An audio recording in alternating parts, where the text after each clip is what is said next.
Hi అండి, welcome to Jyothish kitchen. ఈరోజు మన కిచెన్లో రెసిపీ వచ్చేసి bell pepper and drum stick curry అండి.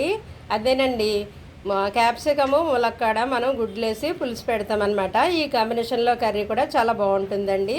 ఇది ఏ వయసు వారైనా తినొచ్చు. ఇది హెల్దీ కర్రీ అని చెప్పొచ్చు. ఇందులో హై ఫైబర్ ఉంటుందండి, అలాగే ప్రోటీన్ కూడా ఉంటుంది. ఇది ఒకసారి తయారీ విధానం, ఇందులో ఉండే పోషకాలు చూసేద్దాం. ఇదిగోండి ములక్కాడ క్యాప్సికము గుడ్డు కర్రీ కోసం నేను తీసుకున్న పదార్థాలు. ములక్కాడలు అయితే 3 అండి, లేతగా ఉన్నాయన్నమాట. ఇవి క్యాప్సికమ్ అయితే పెద్దది ఒకటే తీసుకున్నాను. టమాటాలు medium size 2, onion medium size 2, 3 అయితే పచ్చిమిర్చి, 2 గుడ్లు. మీకు ఎన్ని కావాలంటే అన్ని ఎగ్స్ వేసుకోవచ్చు, అది ఇంకా బాయిల్ చేయలేదు. అలాగే మీరు ఎక్కువ తక్కువ అడ్జస్ట్ చేసుకోవచ్చండి. ఆనియన్ టమాటో మీరు గ్రేవీ ఎక్కువ కావాలనుకుంటే ఎక్కువ తీసుకోండి. ఇదైతే నార్మల్గా సరిపోతుంది, మరీ ఎక్కువ అవ్వదు, మరీ తక్కువ అవ్వదు. ఓకే అండి. ములక్కాడలు కూడా మీరు ఇంకా కావాలనుకుంటే పెంచుకోవచ్చు, లేదంటే తగ్గించుకోవచ్చు. ఈ కట్ చేసిన తర్వాత మనం తయారీ విధానం చూద్దాం. ఇదిగోండి, మనం తీసుకున్న పదార్థాలన్నీ నేను కట్ చేసి పెట్టాను. ఆనియన్ ఇదిగో మీడియం సైజు ముక్కలు కట్ చేశాను, అలాగే క్యాప్సికము మీడియం సైజు ముక్కలు కట్ చేశాను. పచ్చిమిర్చి చీలికలు, ఇదేమో కరివేపాకు, కొత్తిమీర తరుగును. ఇవి మనం తీసుకున్న ములక్కాడలు శుభ్రంగా క్లీన్ చేసి కట్ చేసి పెట్టుకున్నాను. టమాటాలు ఇవి కూడా మీడియం సైజ్ కట్ చేసి పెట్టుకున్నాను. ఇప్పుడు మనం వంట స్టార్ట్ చేద్దాం. ఇదిగోండి, స్టవ్ ఆన్ చేసి నేను కడాయి పెట్టుకున్నాను. ఇదిగో 1 స్పూన్ ఆయిల్ ఫుల్గా వేసాను, ఎందుకంటే ఇది వెజ్ ఐటమే కదా, ఎక్కువ ఆయిల్ అవసరం లేదు. ఆయిల్ హీట్ అయిన వెంటనే మనము ఆనియన్ వేసేద్దాం, ఎందుకంటే పోపులు అవసరం లేదు, ఇది కర్రీ కాబట్టి పోపులు అవసరం లేదు. Direct onion వేసేయడమే.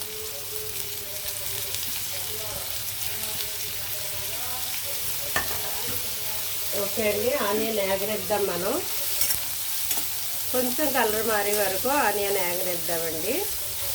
మీరు ఆయిల్ సరిపోదనుకుంటే ఇంకొంచెం పెంచుకోండి. నాకైతే ఆయిల్ ఎక్కువ వేయడం నచ్చదు, భయం అనమాట, ఎక్కువ ఆయిల్ తినకూడదని. మనం టేస్ట్తో పాటు హెల్త్ను కూడా దృష్టిలో పెట్టుకోవాలి కదా, అందువల్ల నేను ఆయిల్ తక్కువ వేస్తాను. మరీ తక్కువగా ఉందని మీకు ఎవరికైనా అనిపిస్తే మీరు కొంచెం పెంచుకోండి, కానీ ఇలాగ వండుకోవడం బెటర్. మరి కొంచెం ఆనియన్ ఎగనిద్దాం. ఇదిగోండి, ఆనియన్ కొంచెం కలర్ మారింది కదా, ఈ టైంలో మనం కొద్దిగా పసుపు సాల్ట్ వేద్దామండి. పసుపు వేసాను, కర్రీకి సరిపడా సాల్ట్ ఇప్పుడే వేసేస్తున్నాను. మనం ఇందులో చింతపండు వేయము, కొద్దిగా మసాలా వేస్తాము, దాన్ని బట్టి మీరు చూసుకుని వేసుకోండి.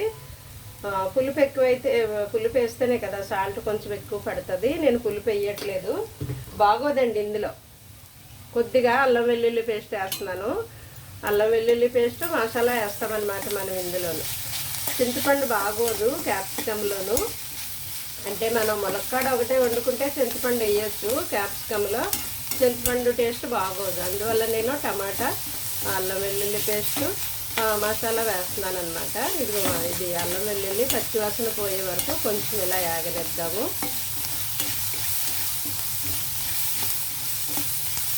కొంచెం వేగుతుంటే స్మెల్ బాగుంటుంది కదా, అల్లం వెల్లుల్లి వేగింది. నేను టమాటా వేసేస్తున్నాను.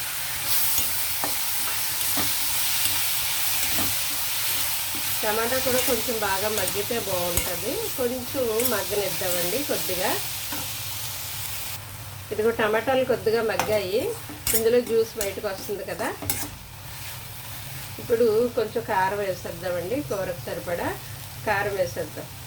ముందే వేసేస్తే అది వాటర్ బయటకు రాదు కదా.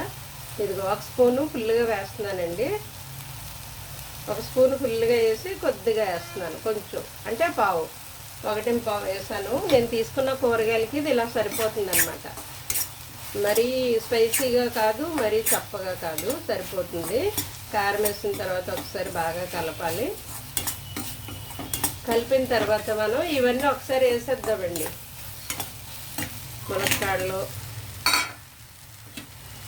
అలాగే క్యాప్సికము, మనం తీసుకున్న క్యాప్సికము, పచ్చిమిర్చి, కరివేపాకు, కొత్తిమీర మొత్తం అన్నీ వేసేసి ఒకసారి బాగా కలపాలన్నమాట. దీన్ని కలిపేసి ఒక 2 మినిట్స్ సిమ్లో పెట్టి అలా మగ్గనివ్వాలి. మగ్గిన తర్వాత మనం వాటర్ వేద్దాం, ఈ లోపల మగ్గనిద్దాం. ఇదంతా కలిపిన తర్వాత ఒక 2 మినిట్స్ అలా మగ్గింది. ఇప్పుడు మనం వాటర్ వేసేసి కర్రీ ఉడకనిద్దామండి. ఓకే,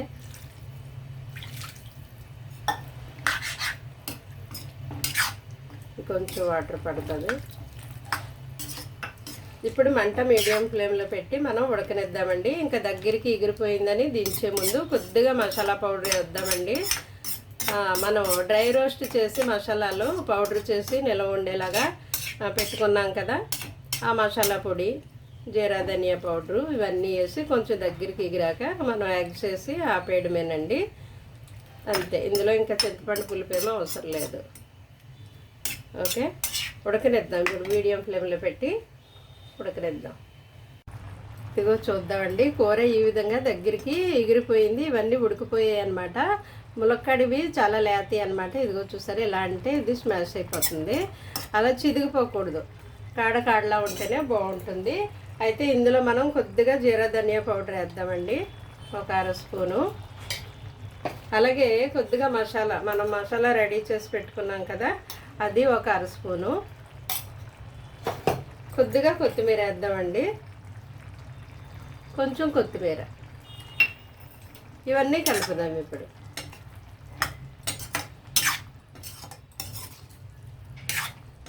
ఓకే, ఇదంతా బాగా కలిపిన తర్వాత మనం ఇందులో ఎగ్స్ వేసేద్దామండి.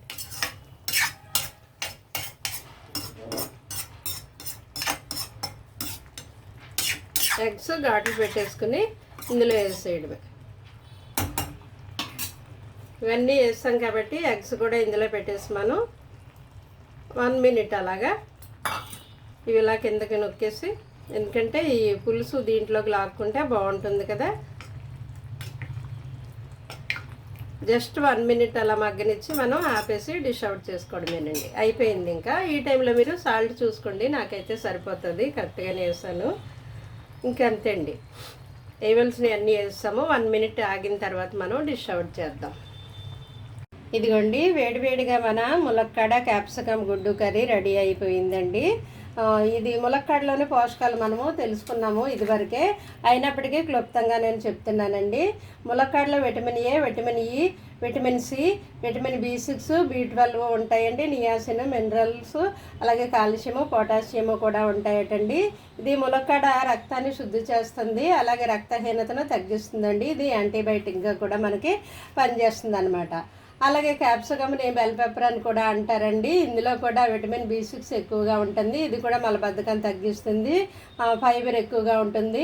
ఇందులో మనకు చాలా ఉపయోగాలు ఉన్నాయండి. ఇందులో కూడా vitamin A, vitamin C, vitamin E, vitamin B2, B6, vitamin E, niacin, folate, riboflavin, potassium, iron, magnesium, manganese మరియు ఇతర పోషకాలు అనేకమైనవి ఉంటాయటండి.